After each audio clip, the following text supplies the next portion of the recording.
وننزل من القرآن ما هو شفاء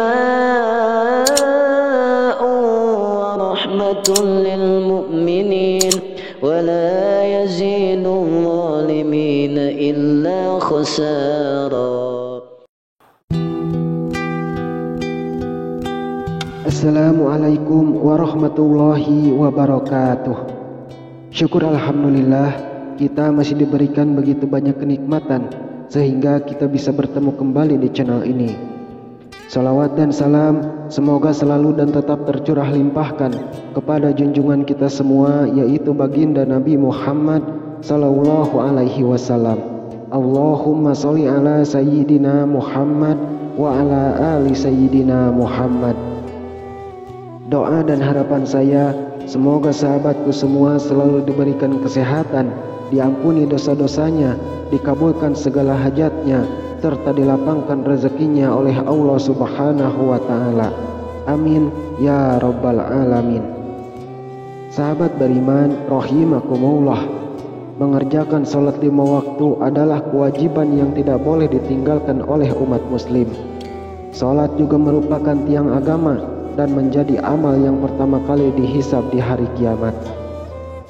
Dari Abu Hurairah radhiyallahu anhu berkata, Rasulullah sallallahu alaihi wasallam bersabda, sesungguhnya amal yang pertama kali dihisab pada seorang hamba pada hari kiamat adalah salatnya.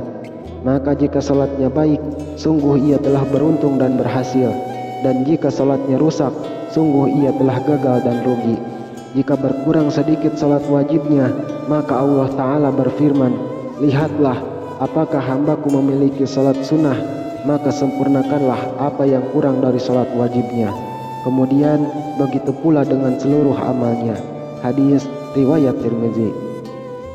Ibadah salat yang kita kerjakan haruslah sesuai dengan ajaran yang dicontohkan oleh Nabi Muhammad SAW, dari mulai bacaan hingga gerakannya. Karena salat yang tidak sesuai dengan apa yang dicontohkan Nabi, maka akan ditolak dan tidak diterima oleh Allah Subhanahu wa Ta'ala. Selain itu, ada beberapa golongan orang yang tidak diterima salatnya. Meskipun ia rajin salat, tapi malah akan dimasukkan ke dalam neraka. Siapakah golongan atau orang tersebut? Dan berikut ini adalah 5 golongan orang atau manusia yang ditolak salatnya oleh Allah, meski rajin salat, akan masuk ke dalam neraka sesuai dengan apa yang disabdakan Nabi Muhammad SAW. Untuk yang pertama ialah salat tapi percaya dukun. Golongan pertama yang rajin salat tapi akan masuk neraka adalah mereka yang mempercayai dukun. Dukun adalah orang yang mengaku bahwa dirinya mengetahui perkara-perkara gaib atau yang tersembunyi. Rasulullah SAW bersabda, orang yang percaya kepada dukun, maka salatnya tidak diterima selama 40 hari. Hadis riwayat Muslim. Percaya kepada dukun termasuk ke dalam kategori dosa besar karena musyrik dan menyekutukan Allah Subhanahu wa Ta'ala. Kemudian yang kedua ialah salat tapi sering berdusta. Berdusta merupakan salah satu dosa besar yang diancam akan disiksa dengan pedih di akhirat kelak. Di zaman semacam ini, kebohongan tampaknya sudah menjadi suatu kebiasaan di kalangan masyarakat. Padahal sekecil apapun suatu kebohongan akan tetap dianggap sebagai dosa besar. Meskipun ada seorang yang rajin salat dan beribadah, namun jika lisannya suka berbohong, maka salat dan ibadahnya akan sia-sia semata. Karena kebohongannya itu akan menghapus amal-amalnya, dan jika ia mati dalam keadaan tidak bertaubat kepada Allah, maka ia akan masuk ke dalam neraka. Allah Subhanahu wa Ta'ala berfirman, sesungguhnya yang mengada-ngadakan kebohongan hanyalah orang-orang yang tidak beriman kepada ayat-ayat Allah, dan mereka itulah orang-orang pendusta. Quran Surah An-Nahl ayat 105. Kemudian yang ketiga ialah salat tapi minum minuman keras. Hal ini tidak jarang kita jumpai di kalangan masyarakat.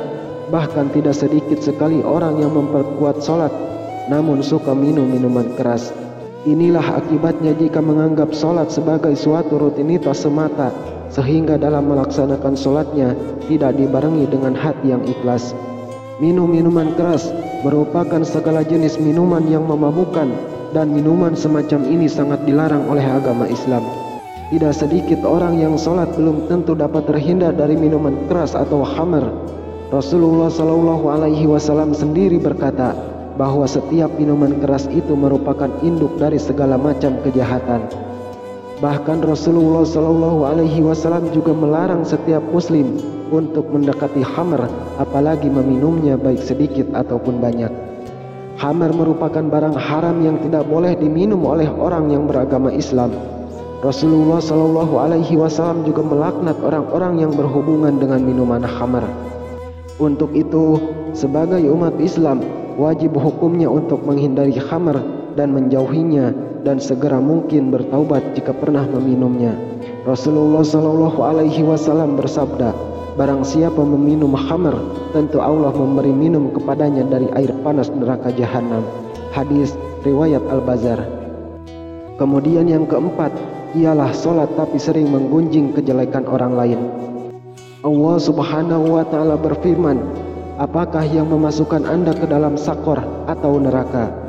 Mereka menjawab, kami dahulu tidak termasuk orang-orang yang mengerjakan sholat, dan kami tidak pula memberi makan orang miskin, dan kami membicarakan yang batil bersama orang-orang yang membicarakannya, dan kami mendustakan hari pembalasan hingga datang kepada kami kematian.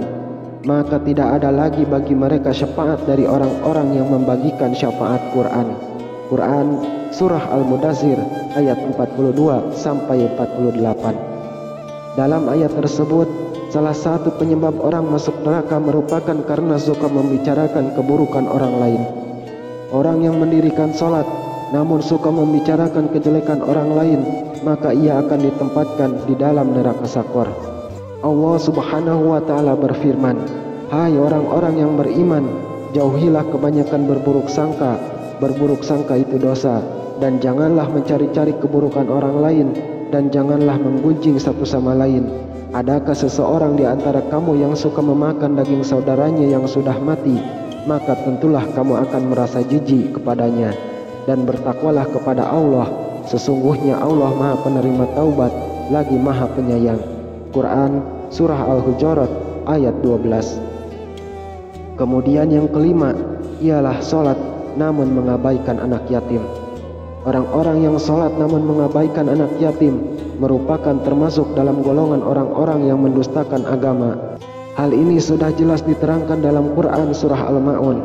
Maka orang-orang sholat namun tidak mau menolong orang miskin, mengabaikan anak yatim, dan enggan menolong sesama.